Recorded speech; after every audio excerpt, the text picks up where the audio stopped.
قدرمنو دوستانو سلام د ډیجیټل چین پروګرام تاسو زه غوټۍ هرکلی کوم د معلولینو د چارو تضمین او انکشاف د ټولنې د بېلابېلو خواوو د مینې او ګډو نظریو په راټولولو سره د عامه المنفعه خدماتو یوه برخه ده چې د ټولنې مدني او فعاله سویه ترې څرګندېږي د چین د دولتي شورا د معلولینو د کارونو کمیټې څخه موده مخکې د معلولینو د تضمین او انکشاف 15 کلن پلان خپور کړ چې له لارې یې معلولینو ته د خدمت او تضمین د سیسټم د بشپړېدو لپاره د لایحې جزئیات وړاندې شوي دي. نو زه به په ننني پروګرام کې د ګڼو شمیرو له مخې د دغه پلان اړوند معلومات در سره شریک کړم.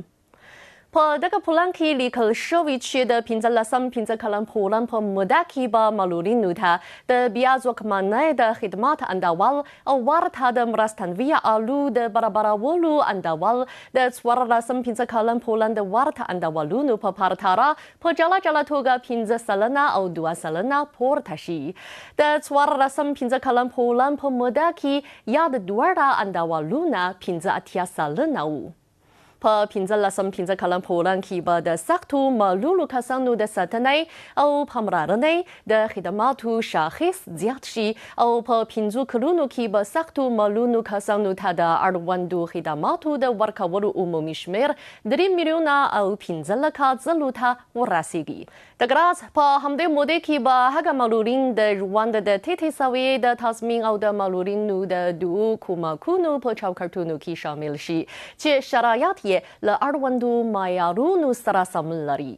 پراسره پردی په همدې موده کې به په ښارونو او کلیوالو سیمو کې د اوسیدونکو په اساسي طبي بیمې کې د معلولینو د شمېرېدو انډول له 15 سلنې نه پورته شي او په اجباري ښوونې کې به د هغو معلولو ماشومانو د شمېرېدو انډول له 9 سلنې نه پورته شي چې عمرونه یې ښوونځي ته د ننوتلو له معیار سره برابر دی.